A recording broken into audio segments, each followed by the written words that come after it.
Welcome, everyone, to another broadcast of The Soul of the Everyman on the ArtistFirst Radio Network.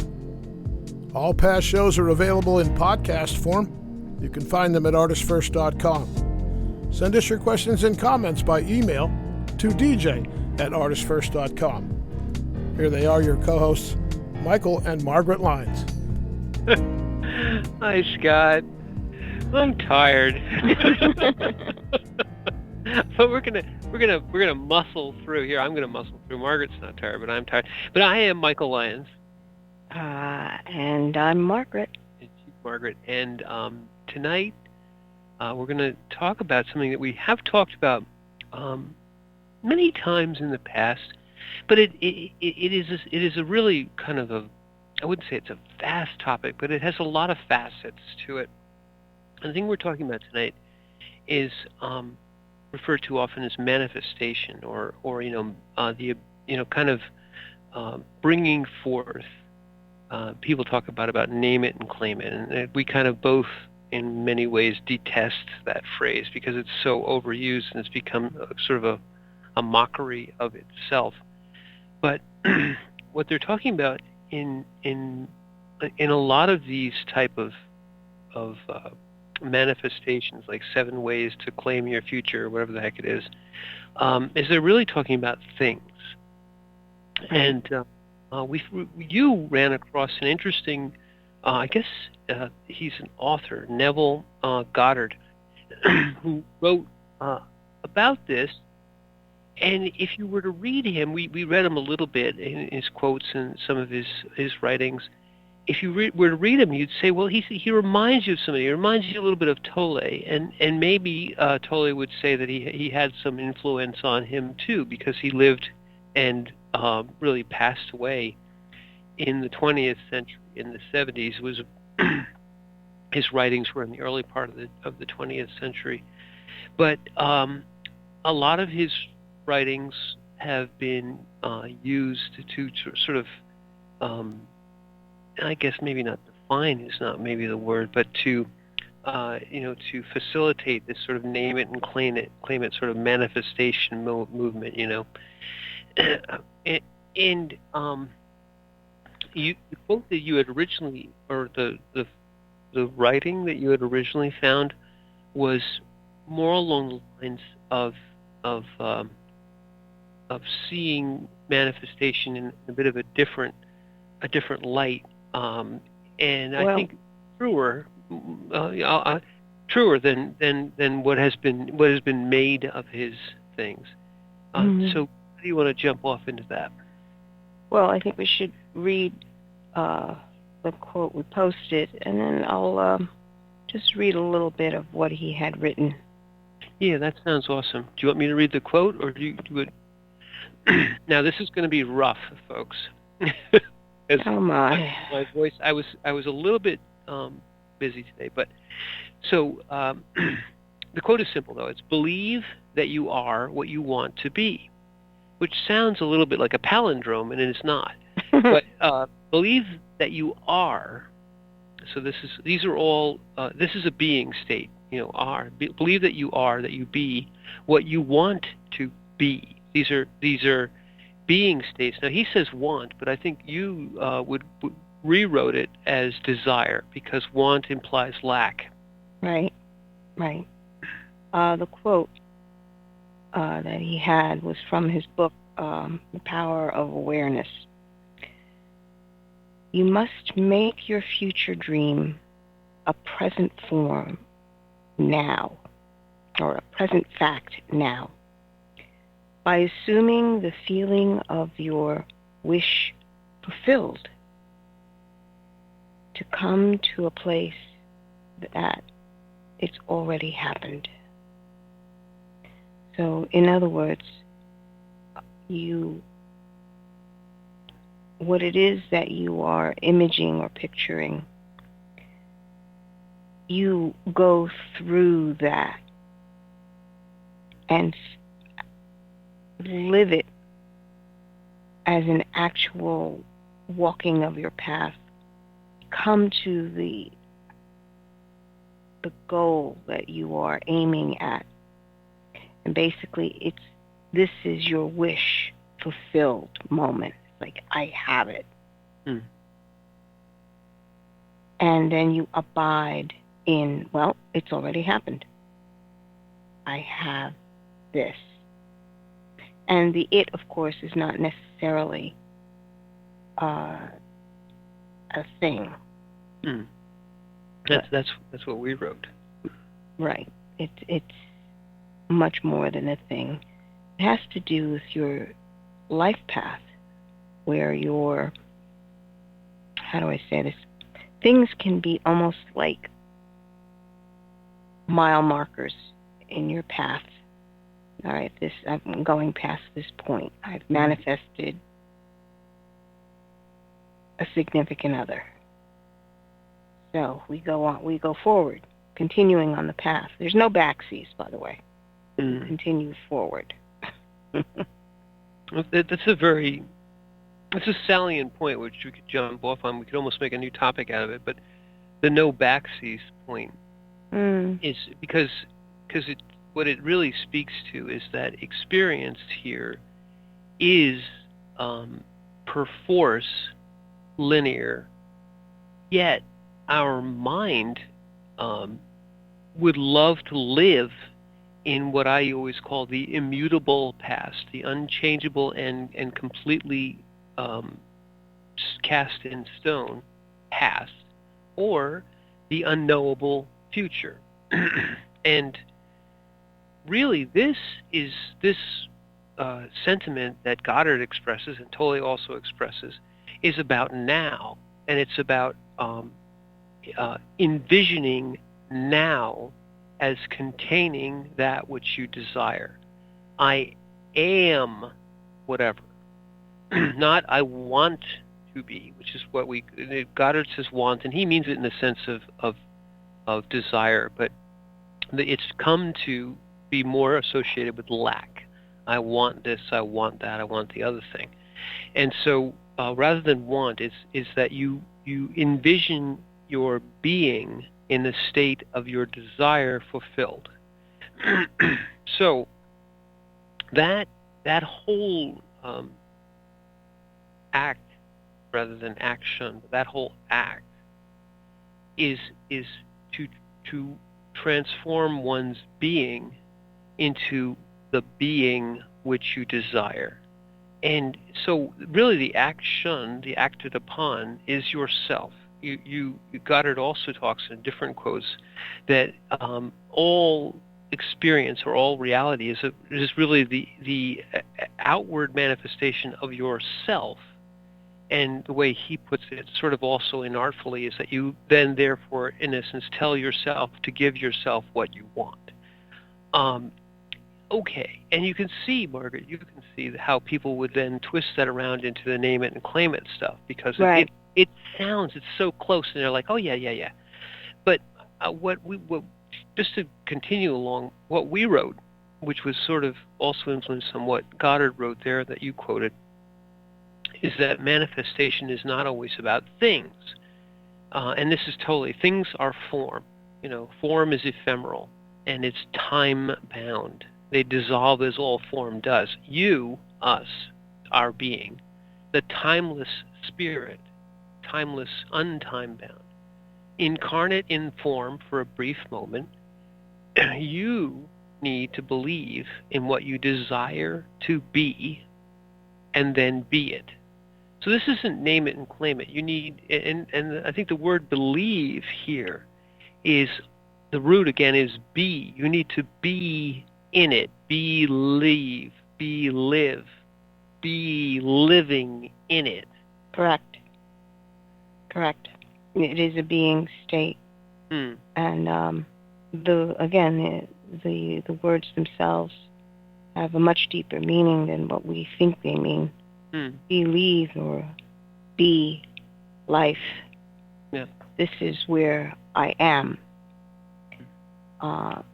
You look at you're focused on the being state of what interaction, what type of interaction you want in this moment of now.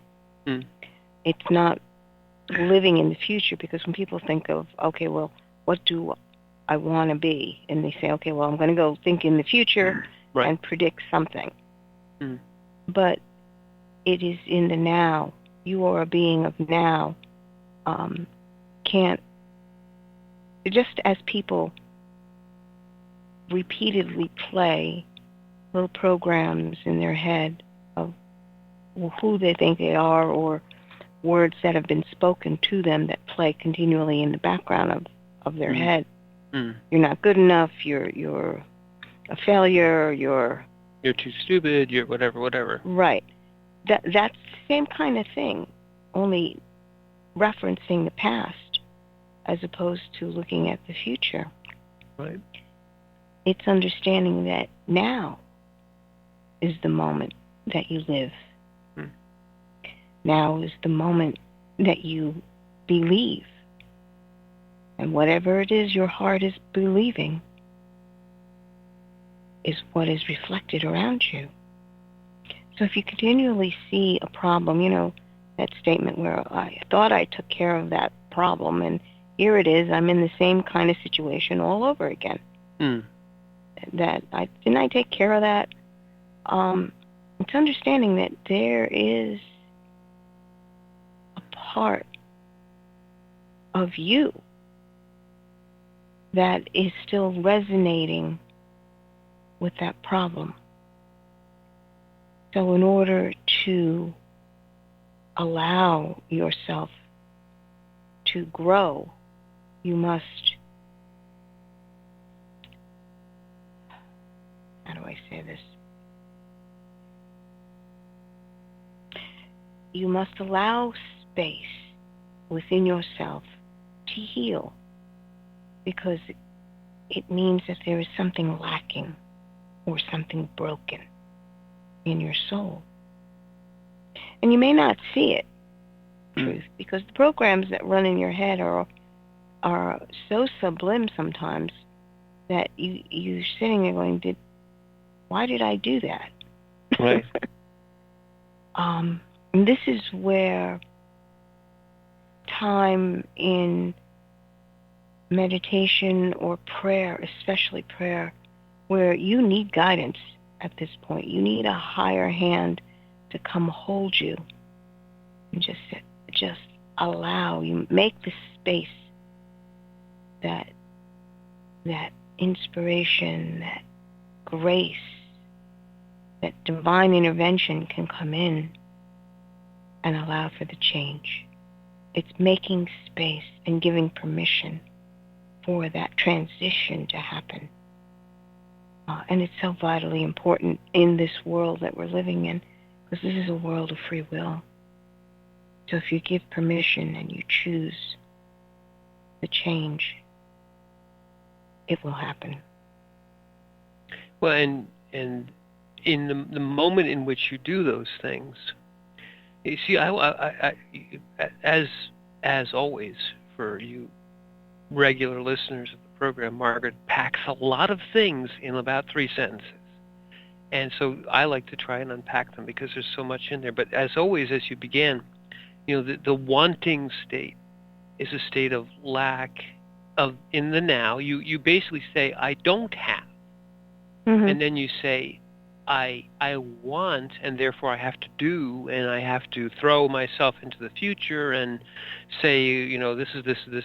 So it's all spinning in the future. It's all mental. It's really identifying what you don't have and spending and literally making a list.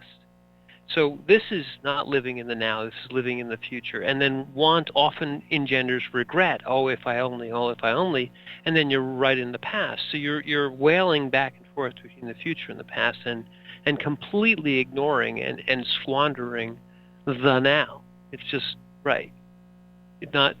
I can see that gesture, but you're just whoosh going right past it. So there's that. Then there's this what you just said about, in essence, in the now you have the now is where free will operates, where choice.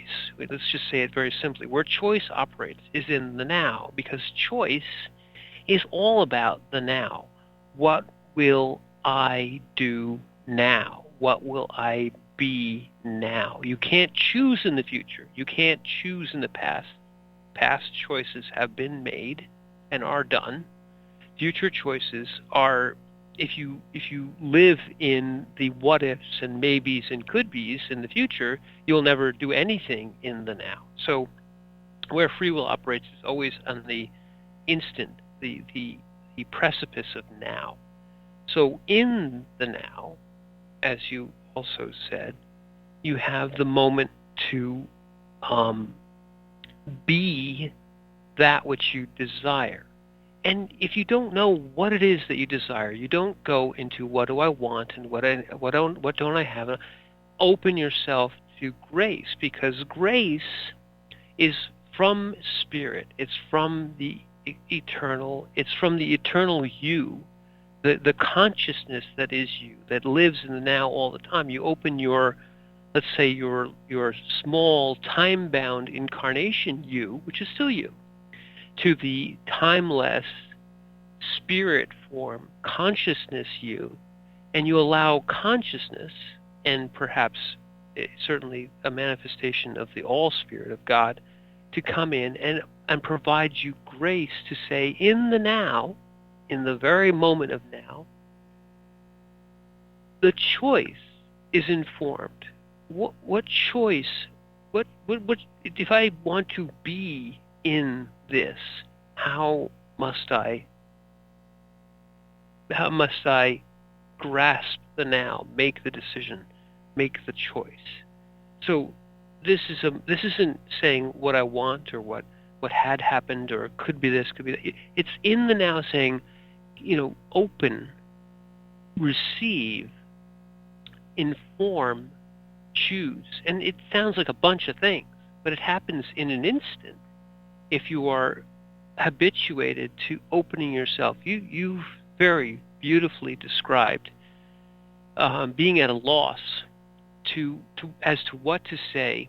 To encapsulate it, Christopher, our son, in going through his trials, had many questions. And these questions weren't the questions of a 5 or a 6-year-old. These questions were the questions which bother all humanity. They are the eternal questions. What is the meaning of my life? What is death? What is all these amazing questions? Now, when handed these questions, people, unfortunately, all of us have the tendency to just blow them off, say, well, this, just give a rote answer. But rather than do that, you realize that in this moment, this child in this vast spirit currently in a child's body needed a real being answer. You needed to be in the moment and give him the real consciousness to consciousness answer. Well, if you say to yourself, well, what's the consciousness to consciousness answer? You go, I don't know. But if you instead resist the temptation to just blither something out and take that instant, it seems like you have no time at all, but it's a timeless moment. You have the ability to access amazing amounts of information in what is in essence seems to be zero time here.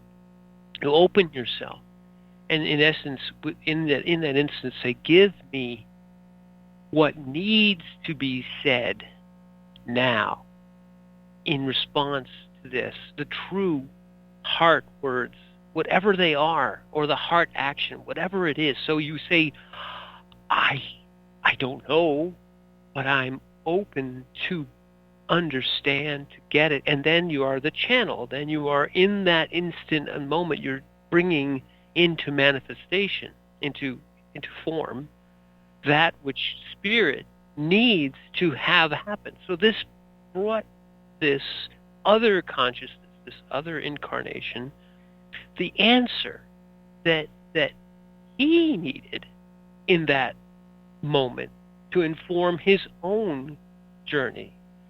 So that all sounds very complicated and took 10 minutes to explain, but it happens in a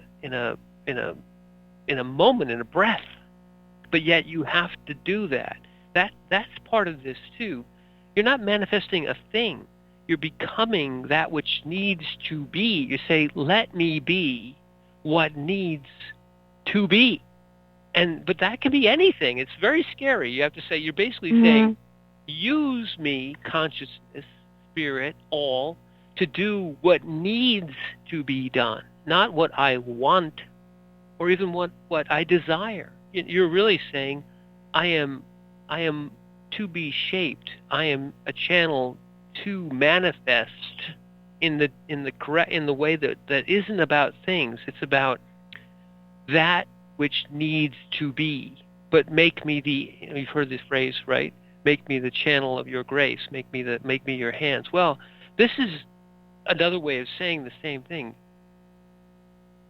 All consciousness, what needs to be, I'm open to be that, whatever it is. If it's an action, it's an action. If it's words, I'm here to say the words, whatever it is. Right. That in and of itself is a being state, and it's timeless.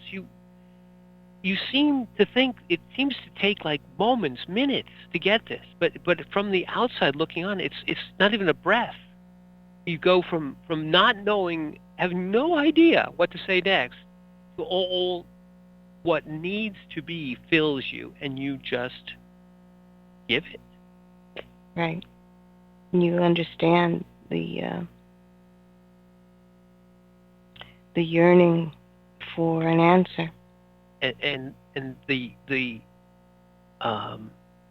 purity with which the question was posed. It was posed to you in trust.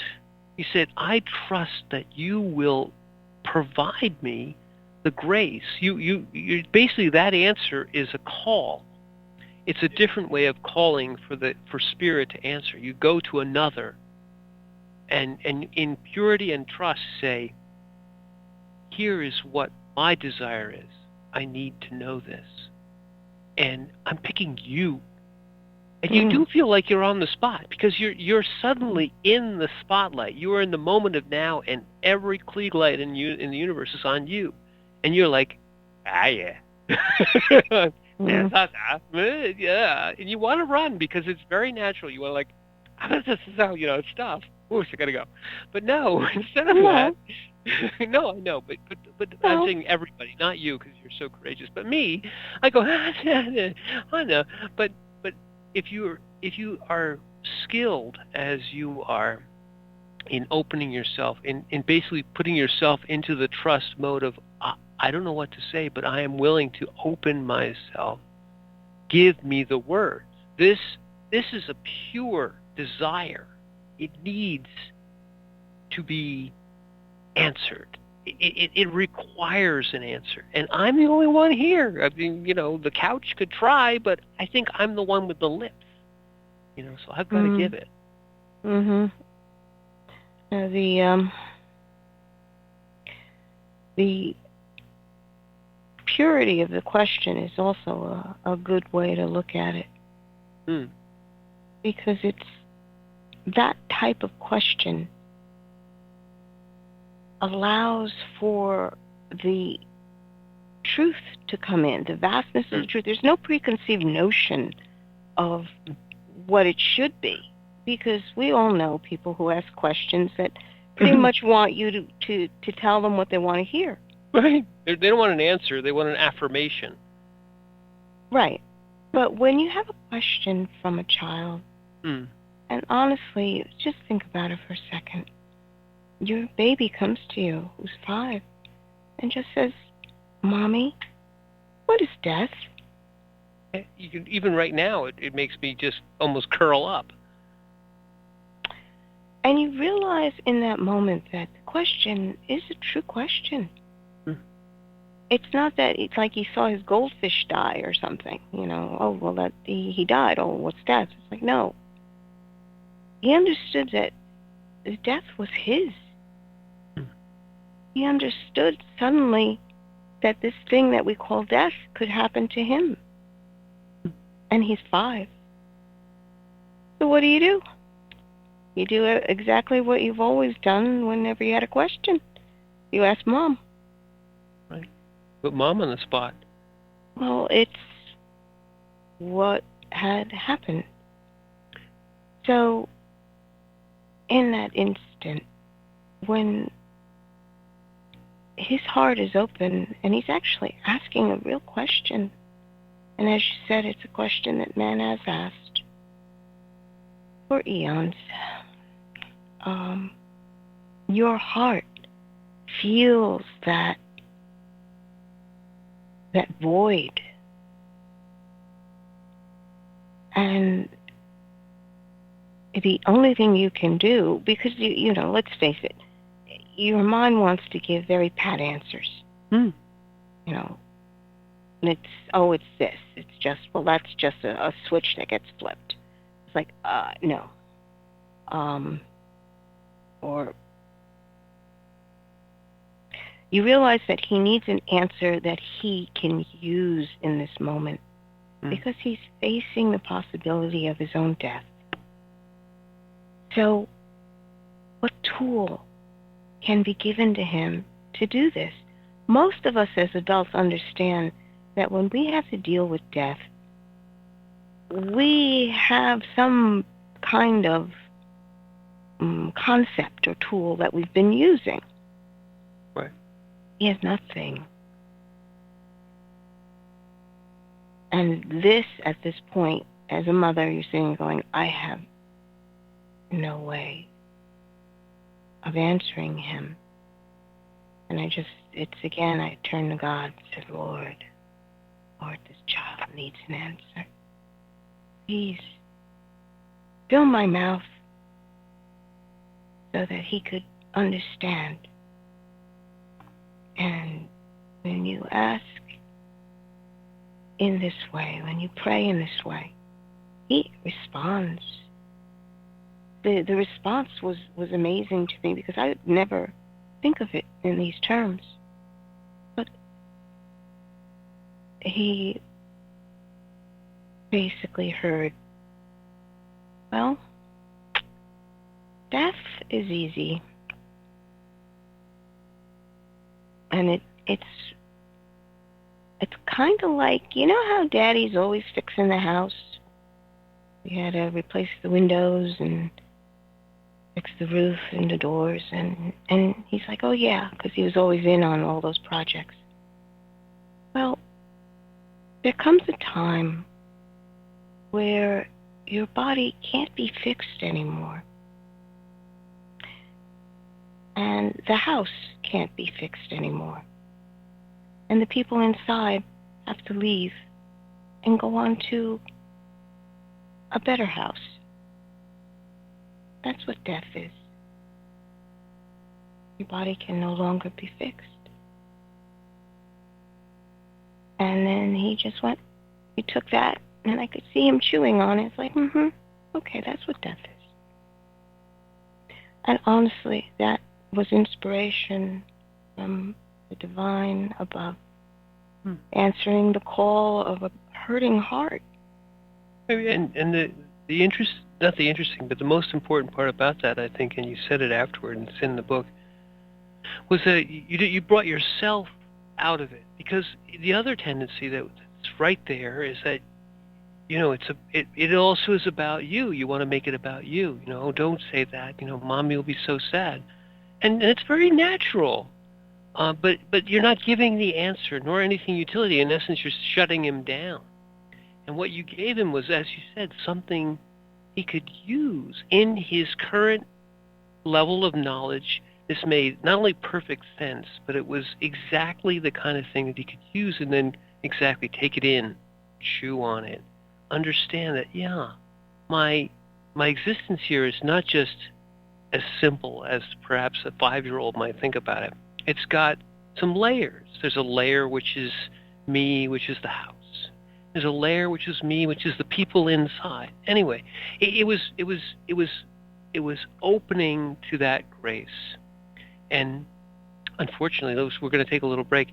So keep that grace, keep it through the commercial break, and we're going to come back on the other side, and we're going to talk more about manifestation.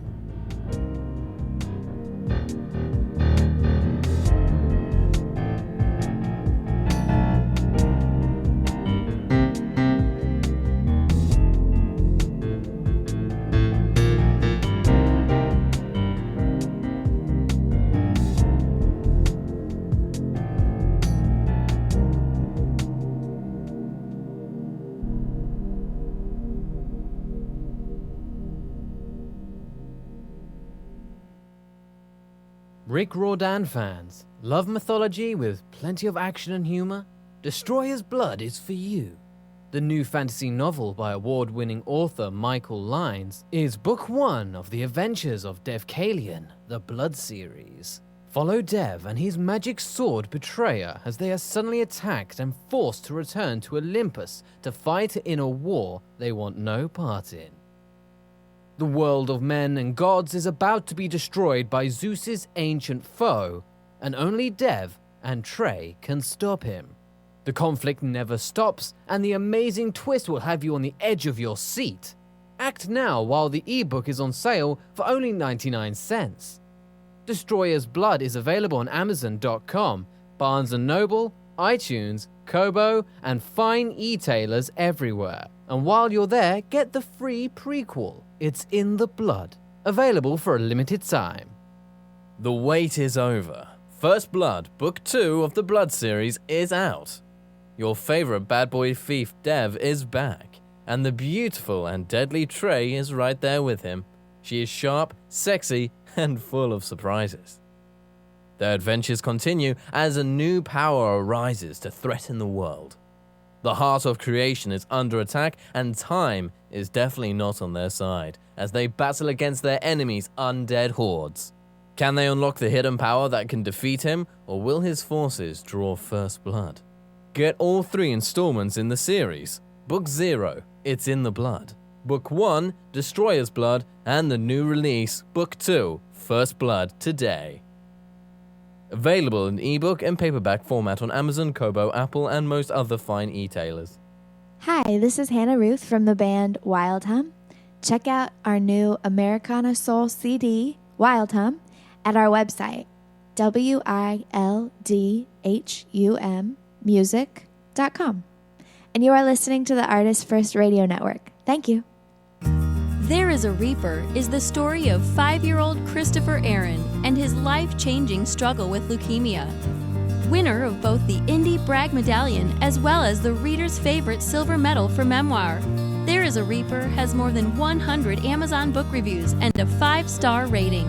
It has been described as life-changing, spiritual, a must-read. Just released on Audible and iTunes, this memoir is also available in paperback and on Amazon Kindle for only 99 cents. Get your copy of this life-changing memoir today.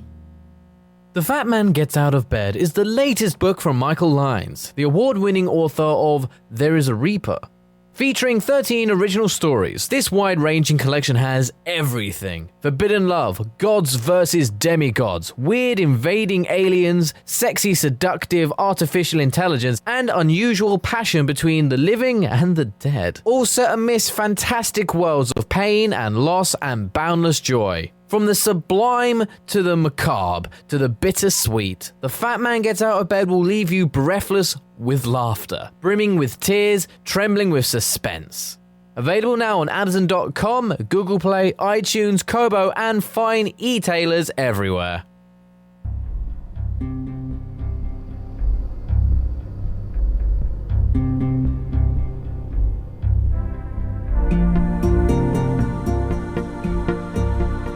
Thank you for joining us on The Soul of the Everyman on the ArtistFirst Radio Network. Back to your co-hosts, Michael and Margaret Lynes. Very much, D-Man. And tonight we're talking about manifestation. We've, well, in fact, what we're really talking about really needs a different word in some ways, because people have, manifestation has been made into really a thing word. But people, when they're talking about manifestation, they're talking about calling in things and calling in what you want and all this. And then there's people who turn it into almost like a sort of a magical type of thing, where if I have this, this attractor and this repeller and all this. So all that is what it is. I'm not going to denigrate it. But these, as we mentioned in the first part of the show, these are form things, and the manifestation that the person that we're talking about this evening, Neville Goddard, and I think Tolle would agree, and many others, is really more about a being state. It's really more about you as a being, and we have talked about many times the fact that we are vast. We are more than our egos. We are more than our minds. We are more than our emotions. We contain all of those things, our bodies and so on. Each one of these is a component, and each one of these components is a real piece of you. But all of it has a certain temporal existence. The mind, the body, the emotions, the soul, all have a temporal existence. And for a period of time, time-bound, they exist here in this plane, in the common dream, if you will. During the time that you are here, you're going to interact with creation, with all that is here.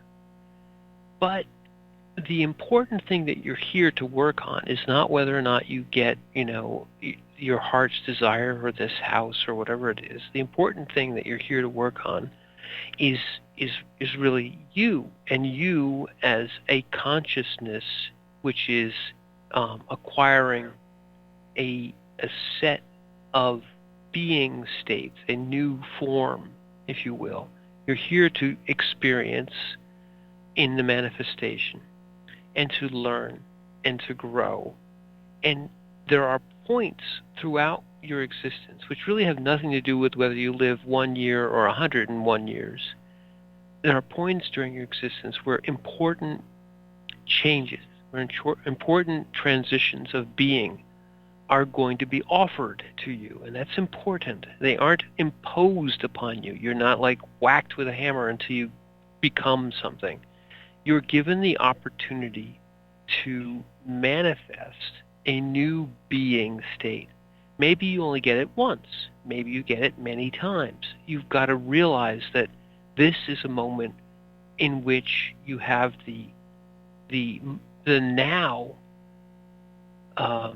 instant to make a choice, and that choice is from one being state to another being state that will, in essence, move you forward, if you will. Forward is maybe the wrong term, but move you to the next stage, to the next step, what you're here to learn.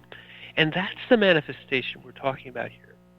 Yes, things, but things are really only the props of experience, props of this manifestation that aid you in this now being state development. Right.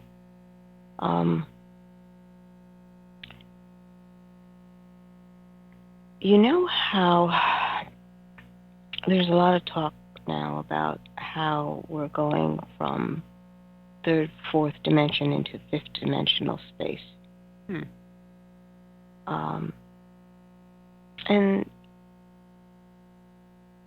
if you think about our experiences, especially when we're talking about, for example, what the conversation was when I was speaking with Chris,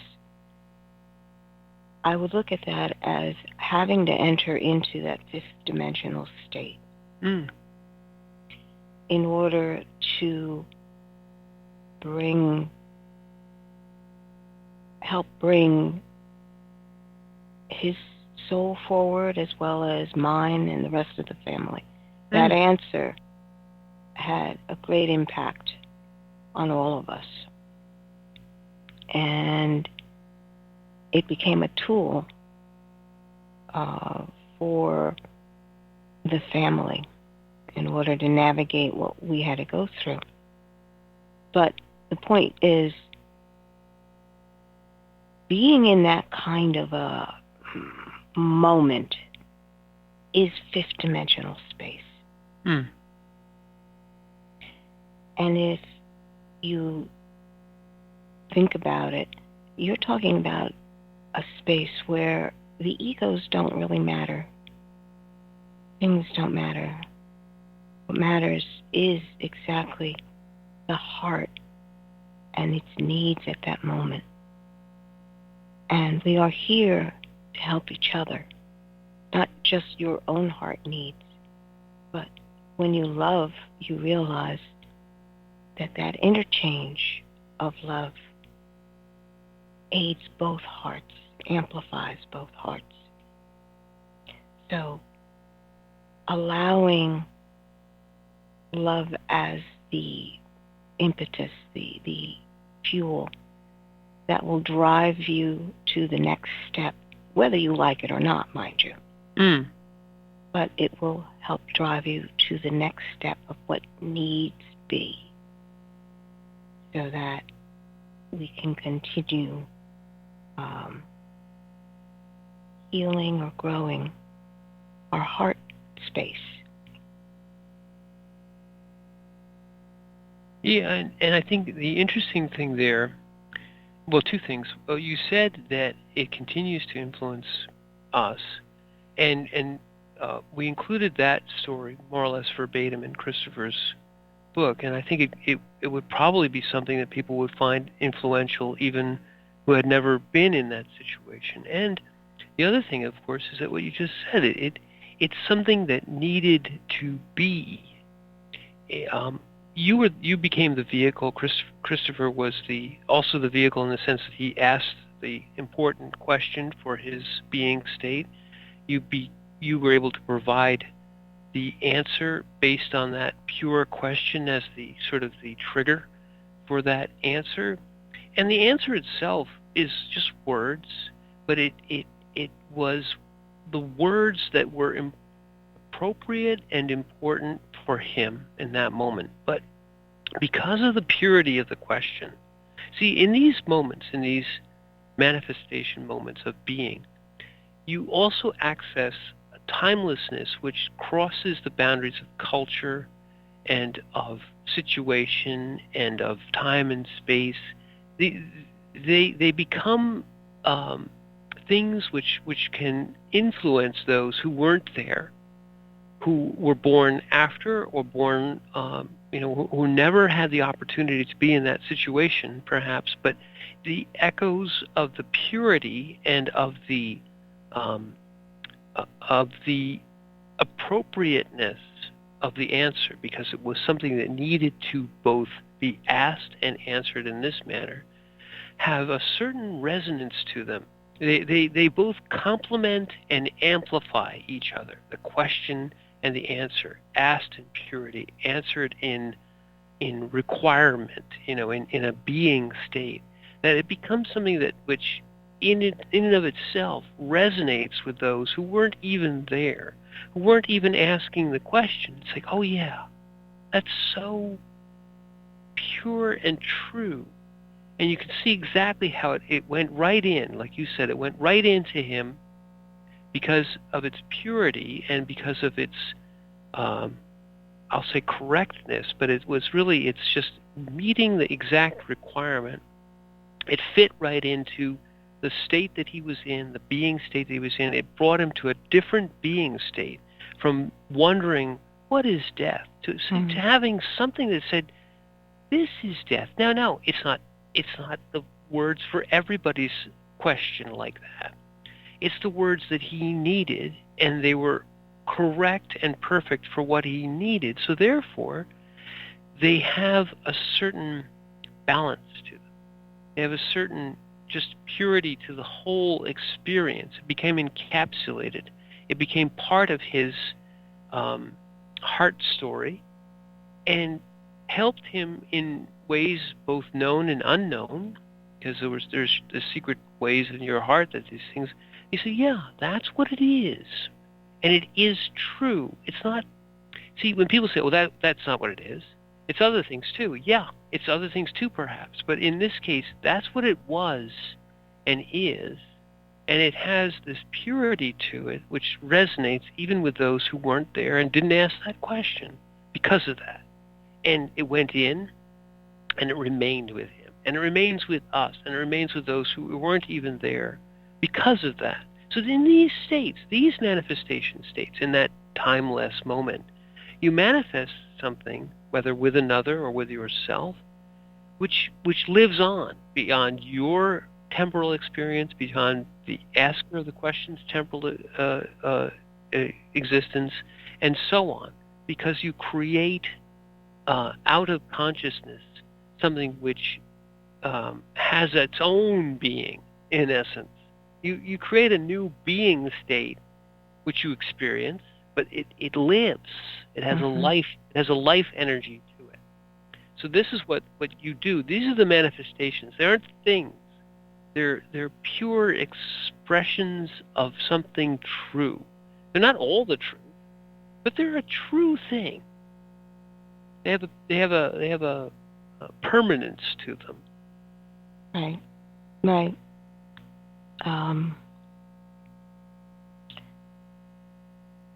In those moments, you realize how weak you actually are. Your humanity comes to you and hits you right between the eyes, because you know what you don't have. And I didn't have that answer. That's for sure. You have to confess your in essence your weakness to receive the strength that you need. Exactly. Well, you know that it's not your ego that's going to answer this question. No, because the ego wants to give a strong answer. Right. Well, I mean, somebody else would say, they give an answer that will come out of their ego. The ego will cast about, search around, go, oh, okay. Well, that's when you go to heaven. Okay, and it's like, meh. Have you discussed heaven with this other person at all? Have you any idea? This is it's understanding that at that moment where his need happened to be, he needed a concrete answer, something that he could grasp. Saying you go to heaven is sort of like, you're going to take a ride in a rocket ship. You honored the purity of his question with a pure answer. That's where the balance comes in. You sense how weak you are, but you say, this question requires that I come up to it. Well, it's understanding. I admitted I didn't have the answer. I had no way of cobbling together an answer that he would understand.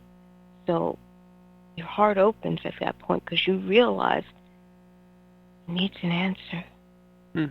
He needs an answer to go on. And I don't want to give him my fears. Exactly. Okay? Many times the unconscious will rise unbidden, especially as a mother. You just want to say, no, my baby should not be thinking about dying. Right. You almost want to deny it.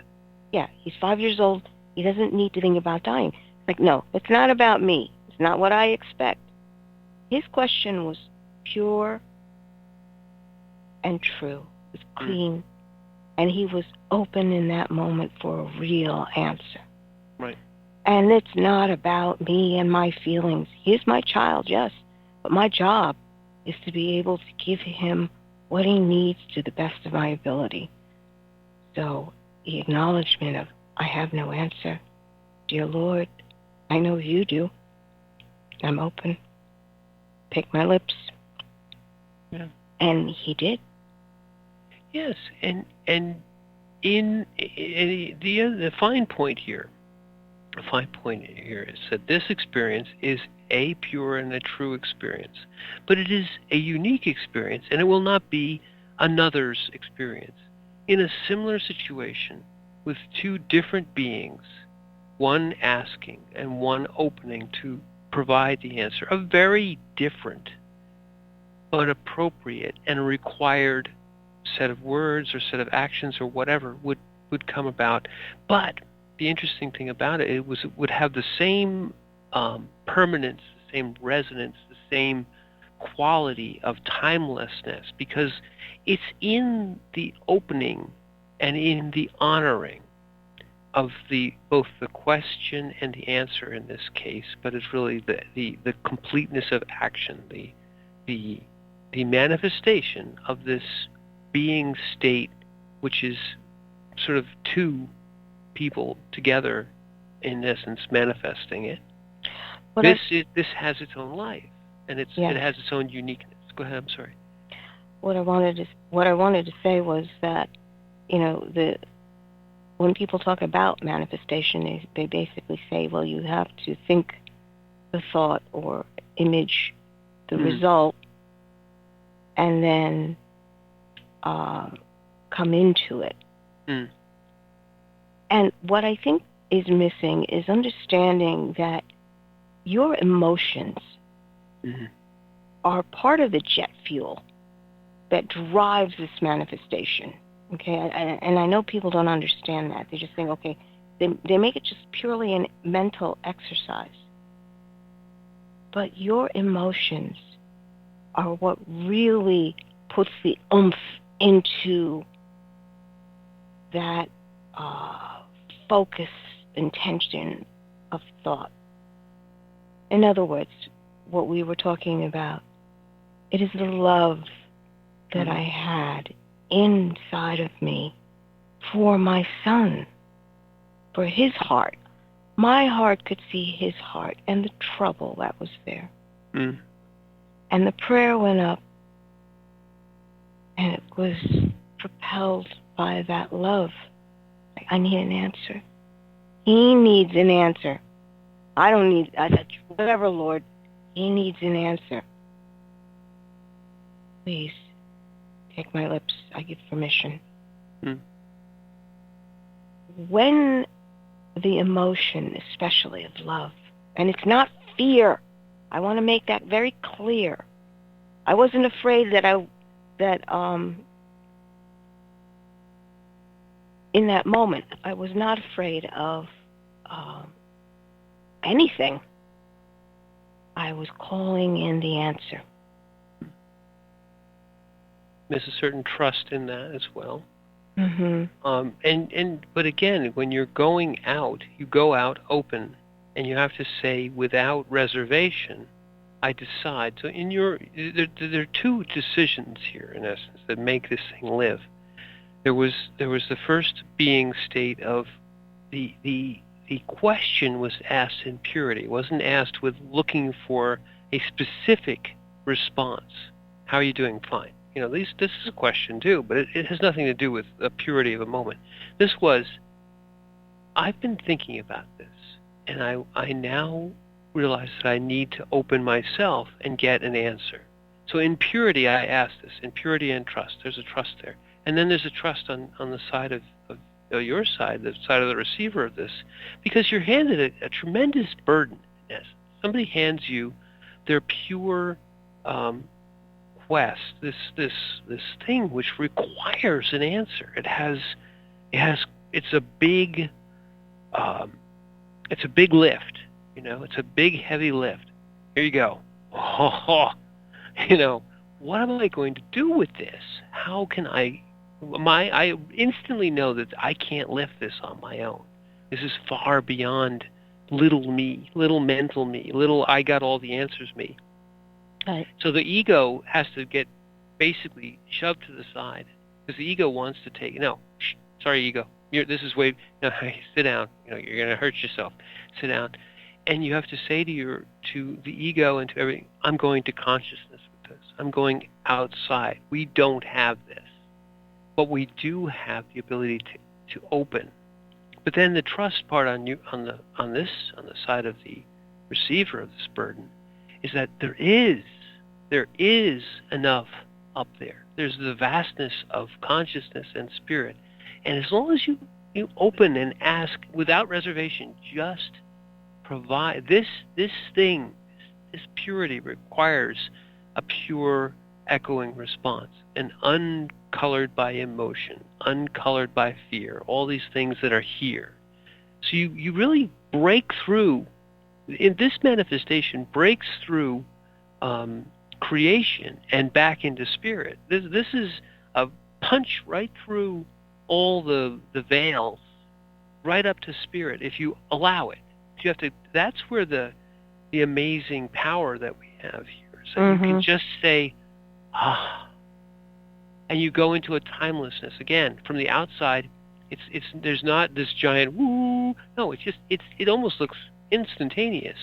But having made the decision to ask this pure question, and having made the decision to say, I open myself to provide the answer, the rest of it's like a lightning bolt. You heard the lightning bolt of illumination. It just comes in, and then you give it in purity, as couch it in the terms that are also given, but you give it in purity, and you realize that what you were saying then, even at the moment, you may not have completely comprehended it, but it had a perfection to it.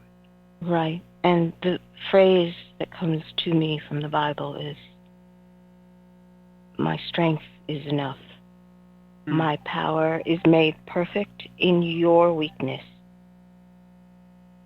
So we have come to the end, I believe. Our power. Well, I think we have one more moment, but I'll say this much. This has been a very interesting manifestation. And again, the manifestation is not about things. It's about being. And so let's be in this moment and say that I'm Michael Lyons. I am Margaret. And thank you for listening.